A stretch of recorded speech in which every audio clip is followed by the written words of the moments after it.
chicas, premier tuto que je viens de faire. Soyez indulgentes, c'est ma première vidéo, c'est mon premier tuto. Et on va faire un tote bag. Pour le matériel, vous allez avoir besoin de 2 carrés de tissu d'environ 40-45 par 50-55 cm et 2 bandes pour faire les anses de 75 cm par 10 cm. Voilà, moi j'ai choisi un coton. J'ai choisi ce que j'avais en fait dans l'armoire. Voilà. C'est parti. On va commencer par assembler les 2 carrés pour pouvoir les coudre sur les 3 côtés. Je suis désolée, on voit ma chaussette et mon pyjama, confinement oblige. On va donc épingler les 2 morceaux ensemble, bien à plat. Si vous n'avez pas de machine, évidemment, vous pouvez le faire à la main. Par contre, il faudra faire un point assez serré et vous allez mettre un peu de temps, mais c'est faisable. Donc, une fois sur la machine, donc vous placez votre tissu. Pour le fond du sac, il sera important de laisser suffisamment de matière. Moi j'ai laissé 2 cm pour être sûr que le tissu ne se déchire pas. Si vous surpiquez trop près du bord, vous avez des chances de vous retrouver avec vos courses absolument par terre rapidement.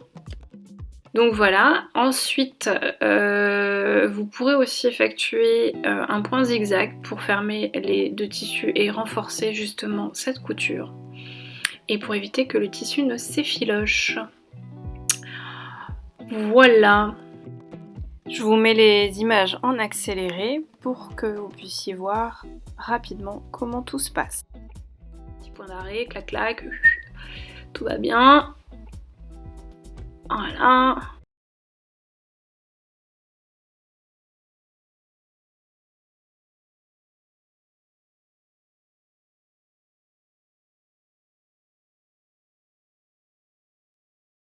Nous arrivons donc au bout. C'est important de faire un point d'arrêt avant-arrière avec la machine à coudre, évidemment. Voilà. Vous désarmez tout ça. Et on va passer à la couture de la petite bretelle. Enfin, des 2 bretelles. Donc, prenez votre tissu, vous le pliez en 2. Et vous allez coudre le long justement de la couture. Donc vous épinglez bien toutes vos pièces. Comme ceci. Voilà. Je vous le mets en accéléré parce que vous avez bien compris qu'il fallait mettre des aiguilles à peu près tous les 10 cm. Voire 5 cm.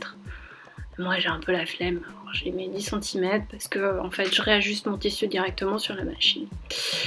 Mais on va dire que j'ai quelques heures de couture pour pouvoir le faire. Voilà, donc j'ai choisi un petit tissu à carreaux parce que c'est ce qui me restait et au final c'est assez simple parce que l'avantage du carreau, c'est que pour coudre droit, si vous avez coupé droit, vous allez pouvoir suivre votre carreau. Ça va vous guider pour faire justement quelque chose de régulier, un travail régulier. Voilà, donc vous faites la couture des 2 petites bretelles, anses, pardon. On enlève les épingles et puis on va retourner le tissu. Alors, donc on a fait un tube, on va mettre une petite épingle à nourrice. Tac tac tac. Et on va retrousser le tissu, donc n'ayez pas peur, hein. Il faut que, surtout en fait ce qui est compliqué c'est d'amorcer le début du tube, et une fois que vous avez amorcé le début du tube, hop, vous passez votre épingle comme ça, voilà. Ah, c'est un petit peu dur mais bon, ça se fait bien. En fait une fois qu'on a passé le premier tiers, la fin se passe nickel. Voilà. Ensuite, je recommande de passer, voilà, un petit coup de fer à repasser sur ce, voilà, de bien aplatir. Alors, soit on fait une couture, soit on passe un coup de fer à repasser. Ensuite, on va prendre notre base de sac, on va la retourner une fois qu'on a bien fait ses coutures. Voilà, on pousse bien dans les coins, histoire qu'ils prennent bien forme. Voilà. Ouais, je vous avoue, j'ai cadré un petit peu serré. Je suis désolée, c'est ma première vidéo. C'est la première fois que je fais ça, donc j'avais aucune idée de comment ça marchait. Mais c'est chouette, hein, le confinement, ça nous pousse à faire des choses qu'on n'aurait jamais fait dans la vie normale. Donc c'est très très bien. Donc voilà, donc en fait l'idée ici ça va être faire un rebord de sac qui soit à la fois joli et à la fois solide pour pouvoir supporter les bretelles. Et du coup en fait on va dans un premier temps pour que tout soit à niveau épingler un premier on va dire un premier ourlet suffisamment grand, hein, j'ai mis à peu près 5 bons centimètres. Voilà. Et puis, en fait, une fois à l'intérieur du sac, on va revenir faire un ourlet. Et on va repiquer avec quelques épingles, histoire qu'ils tiennent en place. Et en fait, ce rebord d'ourlet va nous permettre de rentrer le côté déjà découpé et de faire une finition plus propre. Mais va aussi nous permettre de venir, en fait, accueillir les bretelles, les anses. Je sais pas pourquoi je vais appeler ça bretelles, c'est des anses. Je suis fatiguée. Donc voilà. Donc voilà, vous posez votre bretelle, vous regardez que les distances soient centrées, enfin voilà, que ce soit centré. Moi j'ai pris une règle, hein. Comme ça je le mets 10 cm de chaque côté, histoire que ça fasse un truc propre. Et vous laissez dépasser justement le tube de la anse, parce que en fait, ce qui va se passer, on va faire un petit tricks. En fait, là, je la fixe comme ça, de ce côté-là, sur le sac. Mais en fait, c'est juste pour que ça bouge pas quand je vais le retourner à l'intérieur. Un autre truc, il faut aussi que la couture soit vers l'intérieur, ce qui sera quand même un petit peu plus chouette que de voir en fait la couture vers l'extérieur de la anse. Ça fera une finition un peu plus potable. Voilà. Et en fait, vous allez glisser du coup le bout du tube dans l'ourlet intérieur du sac. En fait, ça va nous permettre de faire une couture en croix sur tout le rebord de l'ourlet pour solidifier la anse, parce que souvent ce sont les anses qui pètent et une couture simple c'est pas suffisant, alors que si on fait une double couture d'ourlet et une croix, là on est sûr que le sac il va tenir pendant un bon moment. Donc voilà, donc en fait en gros c'est ce qu'il faut que ça fasse. Et donc voilà, là on va marquer les croix plus tard à la machine. Donc voilà, ça c'est quand mes deux anses sont montées, donc avec mes épingles, et voilà, rien de plus.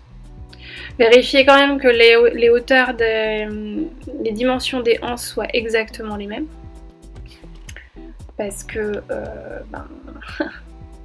jamais à l'abri de surprise. Voilà, donc on reprend la machine et on va attaquer les petits ourlets. Donc on va faire un petit ourlet d'abord tout en haut, voilà, à bord, voilà, je le mets au ras de ma patte de machine, comme ça me fait un ourlet pareil, régulier et tout, et puis tout le temps à la même distance. J'avoue que sur ce tuto, j'étais plus concentrée à regarder si ça filmait correctement et que ce soit bien cadré, qu'au final de regarder ma couture. Donc mes coutures ont été un petit peu plus aléatoires que d'habitude. J'avoue que normalement j'ai un niveau de finition un petit peu plus important, mais bon. Voilà.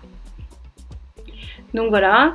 Bon, évidemment, je vous ai tout mis en accéléré, hein, parce qu'il y a un moment, quand c'est pour voir de la machine à coudre, sincèrement... on va pas s'en kikiner, voilà. Donc après on enlève toutes les épingles, tic tic, voilà. Et puis là voilà, je suis en train de vous montrer pour faire les petites croix. Donc c'est simple en fait, vous positionnez votre tissu, hop, dans un angle, Vous montez la croix, vous retournez votre tissu, donc clac, voilà. Vous positionnez bien, faut bien que ce soit plat. Voilà, vous montez à l'angle, vous dégoupillez. Voilà pour retourner le tissu. Vous faites une couture horizontale, vous allez vous loger dans l'autre angle et vous allez fermer la croix.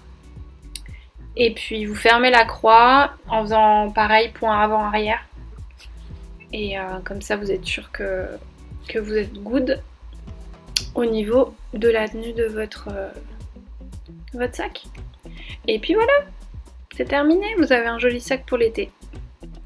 Voilà, au lieu d'acheter des sacs plastiques, vous avez toujours un petit sac dans votre sac à main qui prend pas de place, qui est sympa. Vous avez fait vous-même, vous avez recyclé un petit peu de tissu que vous aviez à la maison. Et franchement, si ça prend, allez, on va dire 1h30 pour les novices, si vous avez une machine à coudre, c'est bien le bout du monde. Voilà, c'était mon premier tuto, j'espère qu'il vous aura plu. N'hésitez pas à me laisser des commentaires pour que je puisse améliorer tout ça. Hein. C'était le premier, donc bon, soyez indulgente avec vos commentaires aussi. Et puis on se voit samedi prochain pour un autre tutoriel. Et en attendant, je vous dis hasta luego, chicas!